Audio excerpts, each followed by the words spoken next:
Hello, fellow patriots. This is Kelly Jackson with Truthwire News, your source for the most factual and accurate news for Middle Tennessee and beyond. Today, I have the distinct pleasure of speaking with Tennessee State Representative Todd Warner from Williamson County and then a couple of other parts of was it Washington. Marshall County. And welcome, Todd, and thank you so much for being here on a Saturday. I'm glad to be here. Just come down out of the deer stand this morning, and it's awesome to be with you, Kelly. Yeah, thank you. Well, let's just dig right in, okay? So Yes, the ma'am. reason I've got you here is I wanted to talk about the bill that you just filed, which is HB 10, which targets the illegal immigration here in Tennessee, which hopefully will effectively finally be addressed in the coming year with the new Trump administration coming in January. So I want you to tell us about the bill and the goals you have for it. And if you have, and then you've had some success recruiting a co-sponsor, so you can talk about him just a little bit because he's one of our best as well. So why don't you give us the scoop there? Okay, so House Bill 10 here it's called the Tennessee Illegal Immigration Act. And Mhm. what it does is seek to remove illegals from the state of Tennessee at the federal government's expense. So I'll kind of break this down and give you an example of how it would work. So let's say if a Marshall County Sheriff's Department pulls over a car, the driver does not have a Tennessee driver's license, has no other ID, and leads that sheriff's deputy or Tennessee state trooper to believe that they are here illegal.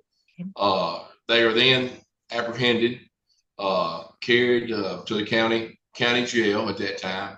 ICE is notified, and they are to seek a detainer, and which I think comes from ICE, and I think under that detainer that they can hold them up to 48 hours. It's my Okay. understanding working with legal down at the Capitol.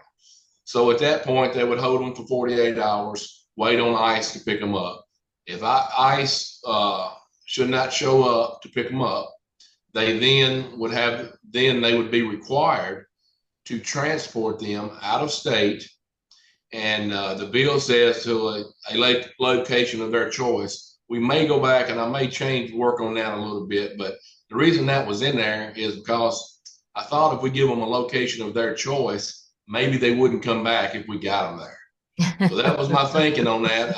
Channel Two put a little spin on this, and like kind of acted like I was trying to help them, but they No. can go up to 700 miles away.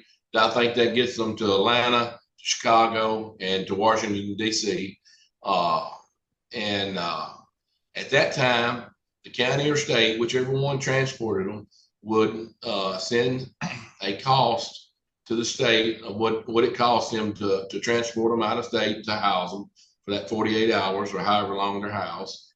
The state would then reach out to the Department of Treasury and request that payment back. Within 30 days, if the state has not been refunded the costs of removing this illegal immigrant from the state, we then, as the state of Tennessee, would deduct that from our gas tax Okay. going back to the federal Yeah. government. We Yeah. collect about 30 cents on the gallon here in taxes on our gas. Yeah. And I think about 10 to 12 cents goes to the federal government. We would take that cost off of that money when we send it to the federal government. So essentially, it's not going to then have a huge, then you can't, then you're not facing the argument from any opposition within the body of this is going to cost us all this money. It's just this, the fiscal, because that's where a lot of bills go to die is in You fiscal. you know it well. You know how the system works down there when there's a bill they don't like, or Yeah. Yeah. they tap a big physical note on it, and yeah, absolutely. And they still might pass that bill, Kelly, as you know, but then it goes behind the budget, and when it Yes, goes behind the budget, it's dead. it's You might as dead. well say you killed it. Yeah. So Absolutely. maybe this will be one of those things that our Governor Bill Lee, he likes to say, Tennessee is leading the nation in ABC. And it's usually not anything that we like. He's trying to build a case for school choice. So we want to lead the nation in these, in the vouchers. And we'll get to that later. But maybe this will be something with a new Trump administration completely supportive of deportations of, especially from what I understand from the potential secretary, the guy that's going to run ICE. His indication is that the targets of a lot of the stuff they're going to do will essentially be people who have already been arrested, like they're criminals. They have criminal records in the United States.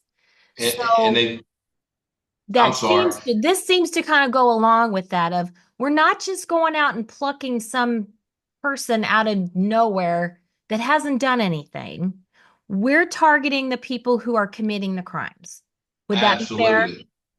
Absolutely. And that's what this bill seeks to do. If you're here with some paperwork, whether it be a green card or a work visa or whatnot, this does not pertain to them. These are the people that you're talking about, the criminals, the sex traffickers that are, trafficking children across Yeah. this state. We know what's going on. I Yeah. think I heard the other day from some of the people from the Trump administration that there was up to as many as four to 500,000 children unaccounted for, and that's Wow. terrible, terrible. Yeah. And I heard Homan's response. I think it was a 60 Minutes interview. They said, well, is there a way, that you can handle these deportations without separating families? And he's like, yeah, we can just deport the whole family. And I thought that was a absolutely, great absolutely. answer. Let's help them all get back home. Right. Send them And all home with their kids and let's do that. And we can and do it. so another thing we didn't hit on that this bill, that I think that help. And you mentioned the governor's voucher bill that we seem to put in front of what's going on in East Tennessee. I know the states help those people; they've made them an interest-free loan, but that should be number one priority when we get in session in January. It should be those people in East Tennessee. To Yeah. me, it should be a grant. It shouldn't be a loan. Yeah. I mean, that's once in a 5,000 year storm that they had out there. Yeah. Towns washed away, homes, Yeah. and It's for us to put, to put the voucher yeah. bill first, uh, you Yeah. know, It I seems struggle with that one a little bit. Yeah, it seems But insensitive at best. that being said, I had a Williamson County school teacher reach out to me 2 weeks ago, Kelly, and she had 24, 25 students in her class. She said three of them speak English, three Wow. kids. And she says, how am I supposed to teach these kids? We're talking about third and fourth graders now Wow. when they cannot, or they don't even comprehend it. Huh? In Williamson County? Williamson County. I don't want to call her. I don't Right. want to call her No, name, I but get it. in Yeah. Williamson County. And Wow. she says, I, what do I do? I, wow. And see you know, that actually I want to let's digress just a little bit and then we're going to get into that later because the conversation that I had with AG Skirmetti, it's been about a year ago now. We would have to do something about Plyler versus Doe before we can keep illegals from getting their hands on those, what does he call them, freedom scholarships or whatever. But I want to stick with this illegal immigration issue for just a little bit longer because yes. um, over the past year and a half in my previous role at my previous publisher, we published a lot of articles with regard to illegal immigration. And what seemed to happen a lot in all of those instances was that those bills were just killed right and left. So, what, in your view, has kept the state legislature from addressing this illegal immigration issue more aggressively in the past several years, as our borders are like Swiss cheese? And now, even TBI Director Roush alerting Tennesseans that Venezuelan gang TDA is operating in at least three of the major metro hubs in Tennessee. Do you feel that the lack of aggression to address this on a legislative level, do you think that that would have stemmed this issue with the criminals and the criminal activity by people who should not even be here? Do you think that that helped to create the problem? Because this is new. Yeah. Venezuelan gangs is a new thing. It could have. You very well hit on a good point there. Us not being strong enough on it, to a while back, for a while there, we only, people they called the border states, Yeah. with the really the only Right. ones that had trouble. But we're all border states That's now. right. As many illegal immigrants as the Biden administration has let cross the border, we Right. have all become border states, and I Yeah. think it's become a priority now. Yeah. Uh, Yeah. I've served 2 terms. I'm getting ready to start my third term. Yeah. I've mainly served on education, which those bills wouldn't have come through education. They would have went through other committees. Yeah. And I'm not as familiar with what bills have been brought forth, but there will be some this time. I know Representative Bolso is working on a pretty Yeah. comprehensive bill Yeah. that's going to really define what a Tennessee resident is. That's And great. We it is need great, that. and it's Yeah. an honor to serve with that man. Very smart, very Yeah. intelligent, Yeah. and there's no one that knows the Constitution like Representative Bolso. Yeah. And I I can like promise Gino. you, when he comes with a bill, it's going Yeah. to be a good one. Yeah. I And like I'm Gino. I hoping like him. it's gonna help our problem here in Tennessee. But So, being that we're going to have a Trump administration, because I kind of feel as though the reasons that a lot of that legislation was killed was because they were either fearful of the Biden administration or trying to curry favor with the Biden administration, just trying to lay low until, they could see what the outcome of a presidential election was going to be, knowing that President Trump was going to be running again. So with those things in mind, do you anticipate any kind of resistance, if any, from the Republican leadership, or have you gotten any signals from any of them that they would support this bill? I haven't spoken to any of them about it. It's funny you mentioned that. We're on our way tomorrow to Okay. Sevierville, Tennessee, to our caucus that we Okay. have once every 2 year caucus retreat, Yeah. and I'm hoping it gets. We discuss some of these issues tomorrow, and we'll find out. I've had my good friend Monty Fritz reach out about Yeah. the bill, and gonna gonna help co-sponsor. But there's no reason for this bill to fail. If this bill fails Yeah. and does not get passed in the state of Tennessee, Yeah. then we don't care, you Yeah. know.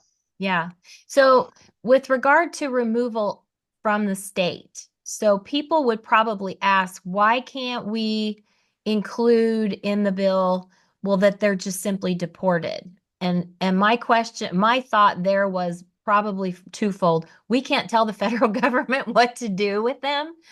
And number two, if they've committed any kind of a crime, they would need to be adjudicated, I would think, or something right. before. They need to go. Right. Correct. We can't trump the federal government. Right. Number one, and number two, if they've committed a crime, I want them to stay in Tennessee Right. and stand trial here. Yeah. And Be held we passed a responsible. bill that Leader Lamberth carried last year. If you rape a child under the age of 10, Yes. you can stand for the death penalty, which I Yes. supported. And Yes. if something like that happens here, I want them to stay here, stand trial, and serve their punishment. Yeah. I think that's great. I think Yeah. that's great. This is So, for people that get pulled over yep. or come across law enforcement that Yeah. hadn't committed a serious crime yet, Right. but we want them out of here before they do commit a Yeah. serious crime. Yeah. So what can Tennesseans do to assist you in getting this legislation into a robust position come General Assembly time in January? Just contact your state legislators and let them know. Let them Okay. know. Reach out by email, by phone, and let Yeah. them know that you support this bill.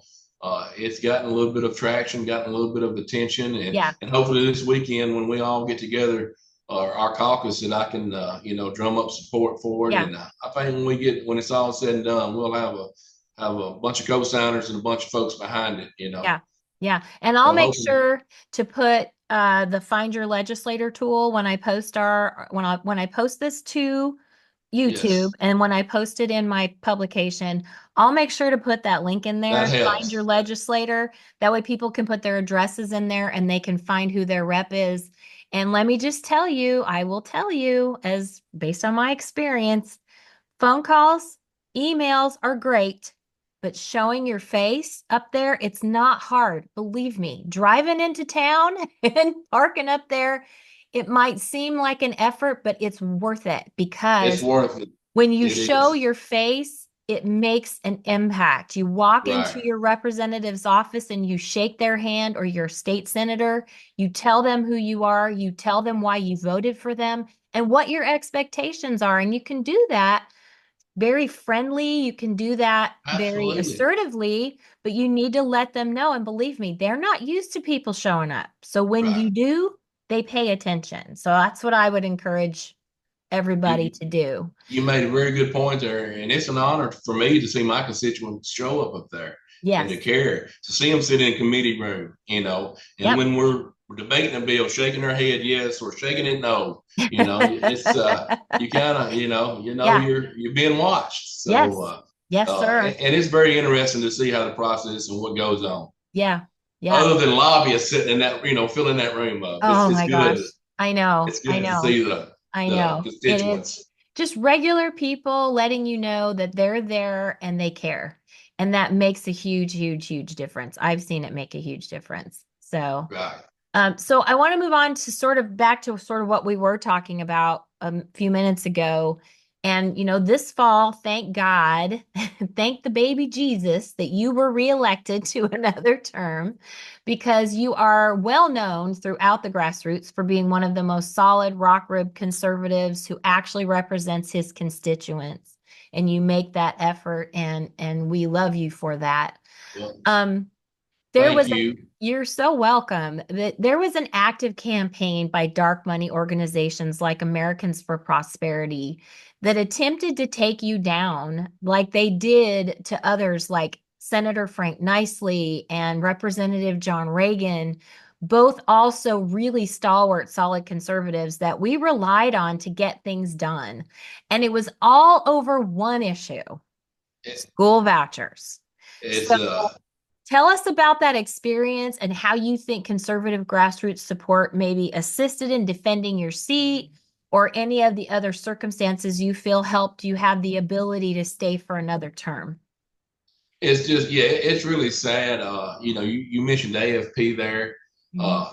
When I first got elected 4 years ago, I carried legislation for AFP. Yeah. One of them being the taxpayer funded lobbyist bill. I carried a nullification bill for AFP. Yeah. Both that I knew at the time would probably get shot down. I Yeah. agreed with both bills, and think they still need to be passed. Yeah. And appreciate AFP's effort and their fight behind those bills. But to take out true conservatives Yeah. over one little issue, Right. that as we get into this and talk about it, I think 3 states had it on referendum, Kelly. Kentucky, Wisconsin, and I'm not sure what the other could be, Missouri, but Okay. all three Trump won, but Yeah. the school voucher lost. Right. And they're all about the same percentage. Like Yeah. in Kentucky, Trump won 65% of the vote, Yeah. and the school voucher only got 36% of the vote. Yep. And I think that was a constitutional amendment too. Right. So that went down, that tanked.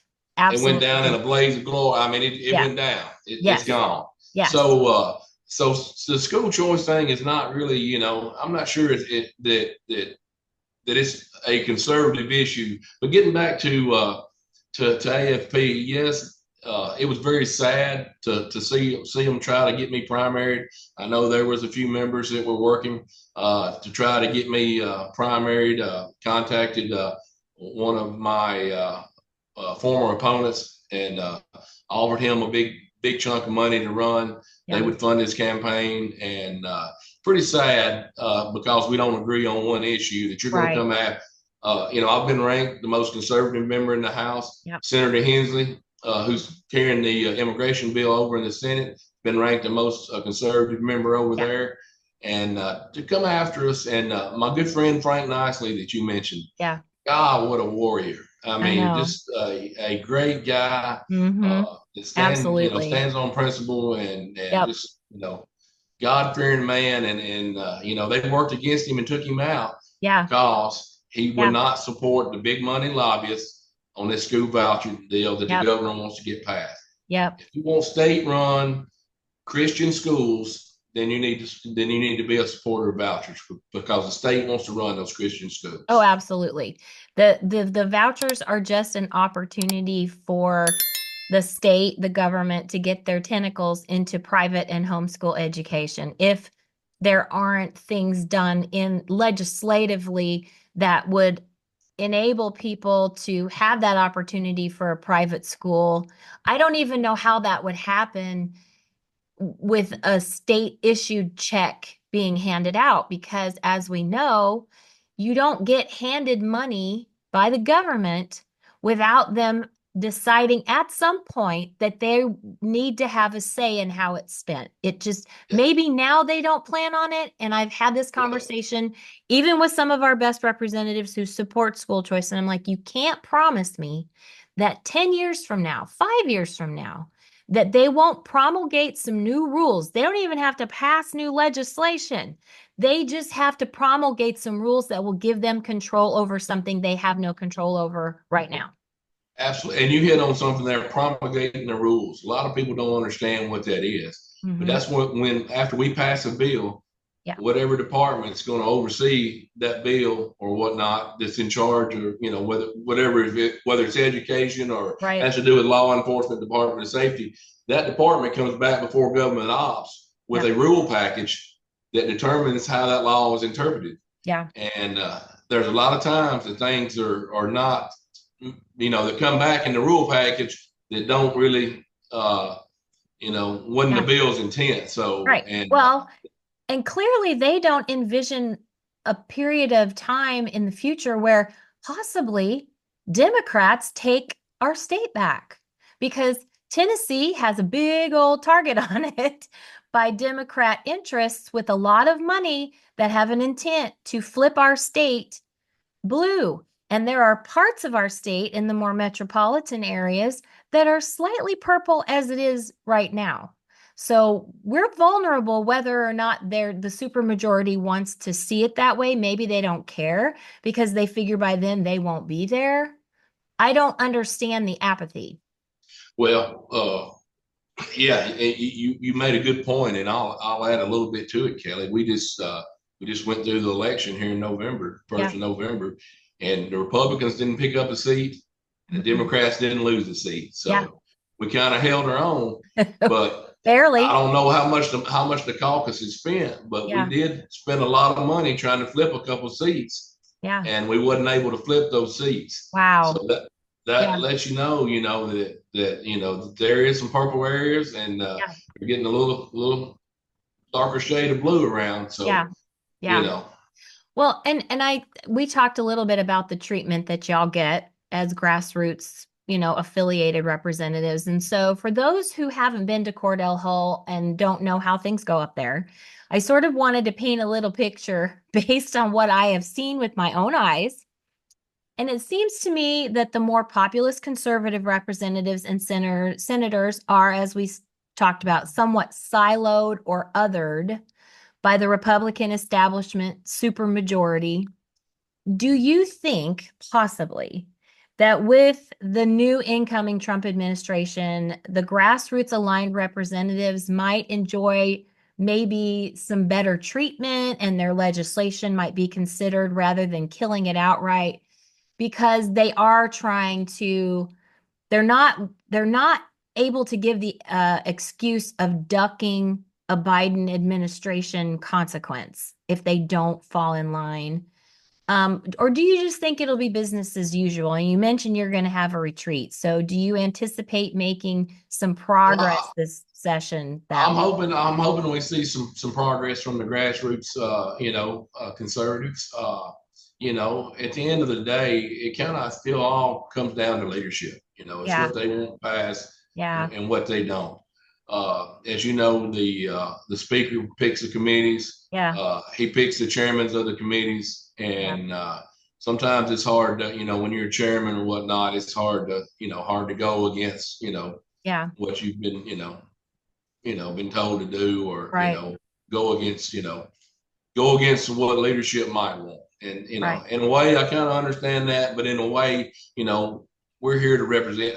I'm going to represent my district and the Yeah, great taxpayers of this great state. yeah, Before I'll bow down to anybody in Nashville, whether it be the governor right, or leadership, either one. My right, district comes first, and right. that's the way I'm going to vote. I Now, I want to work with leadership when I can right. on good issues, but Yeah. if it's something I don't believe in or my district has Yeah. asked me to stand up and fight, I'm going to fight. I'm Yeah. going to sit down there with my mouth shut. I might get beat in 2 years. I'm sure AFP is going to come Yeah. knocking, but Yeah. hey, bring your best game and let's Yep. go. Yeah, because and you hit on a good point there too of, working with them when you can. The issue becomes that when you do put your foot down and say, my constituents don't want this, you're characterized as someone who, first of all, they characterize you as a closet leftist because you don't just go along with what the Republican supermajority Yeah, wants. that's funny because they had and I can find it and send it to you for your article, but they had me labeled as one of the Tennessee Three.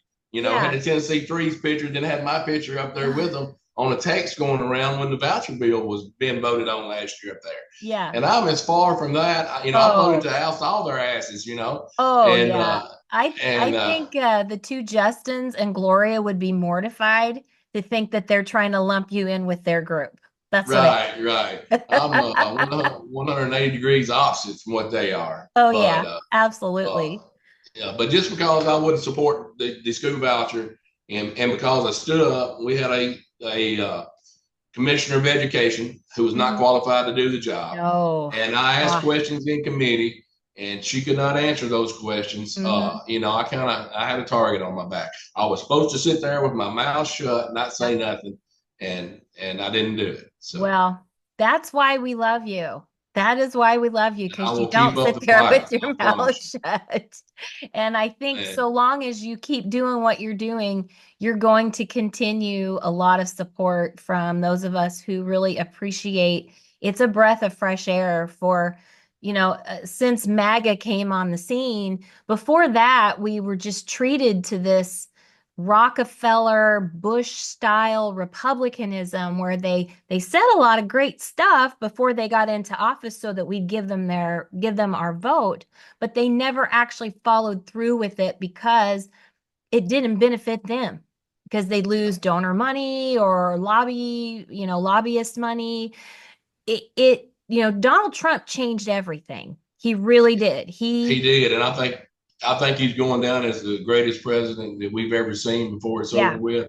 yeah, It saddens me, and you hit the nail on the head. You had the people like the Mitt Romneys, the Tom Tillis, yeah. the snowflake. What was his name? Jeff Flake from out in Oh Arizona. yeah, he was Uh, my senator when I lived out there, and he was Terrible, awful. Yeah, terrible.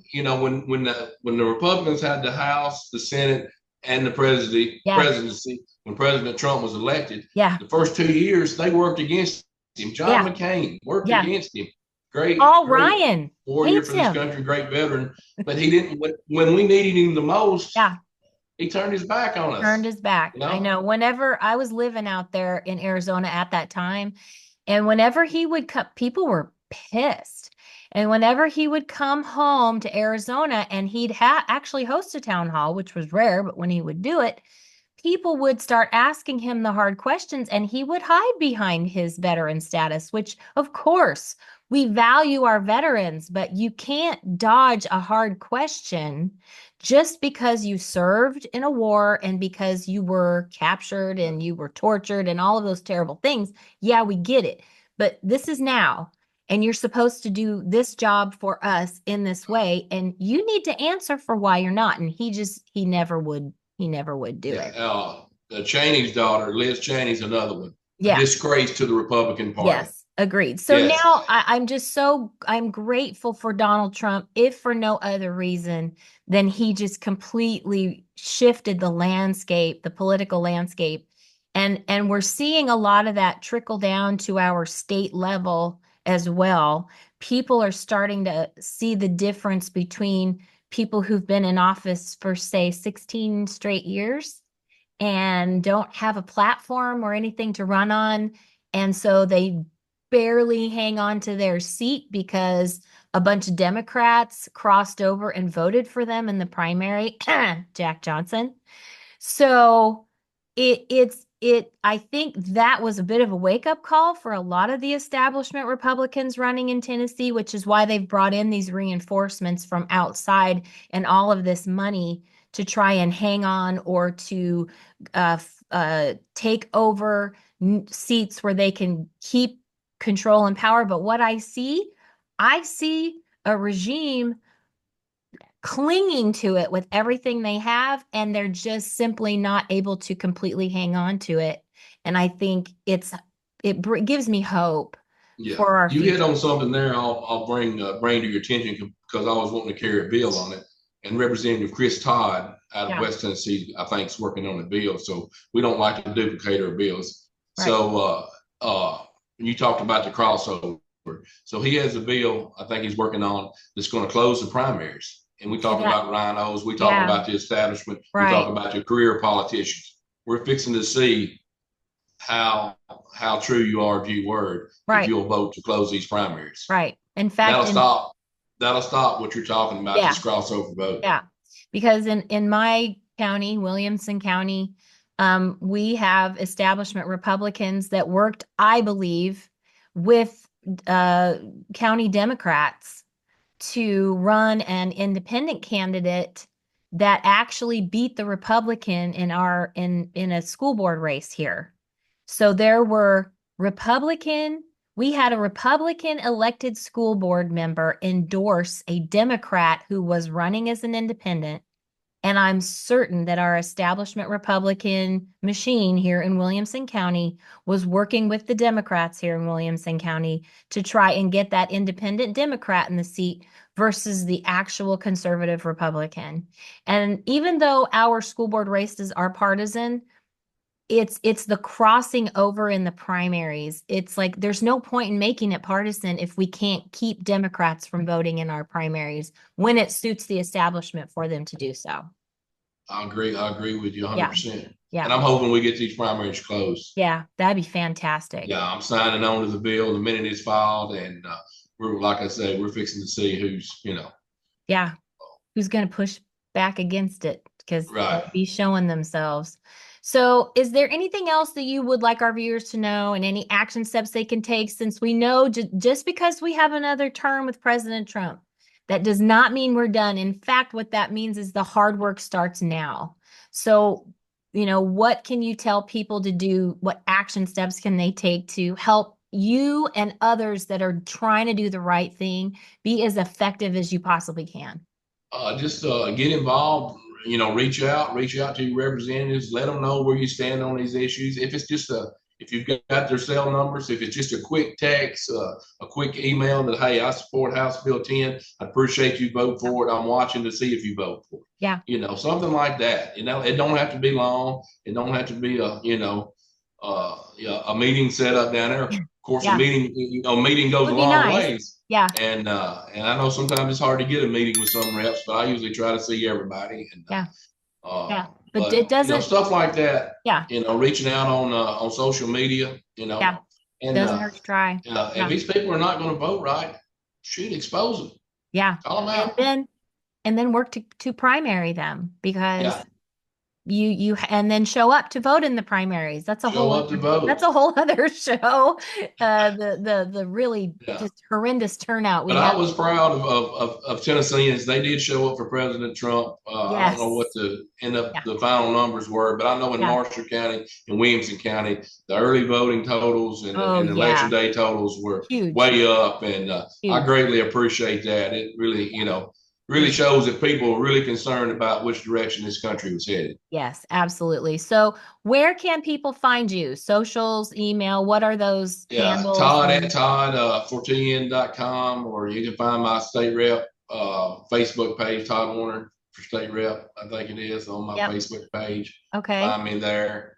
You can go to the state's website and definitely find me there. So Okay. Fantastic. love to hear from you. Yep. Appreciate you, Kelly, and Yep. The folks Well, in the 92nd district, that's my district. But yep, I like to tell people I represent all of Tennessee. It yeah, don't matter if you're from my district or not. yeah. If you've got a problem or you've got an idea, I'd love to hear from you. Yeah. Well, you hear from me relatively often. So, Quite often, yeah, it's always a pleasure. And thank you. Well, thanks again, Todd. And let me just tell you, Tennessee appreciates you. well, thank you, and I appreciate Tennessee. Born and raised here all my life. My family's been here since the late 1700s, so Yep. Yep. not going anywhere. Well, This is that's, home, yep. and we live in a great spot. We're We fortunate. do. We do. Well, thank you so much for being with us. And this is Kelly Jackson with Truthwire News reporting the truths that shape Tennessee because transparency matters. And we will see you in the next video. Thanks so much, everybody.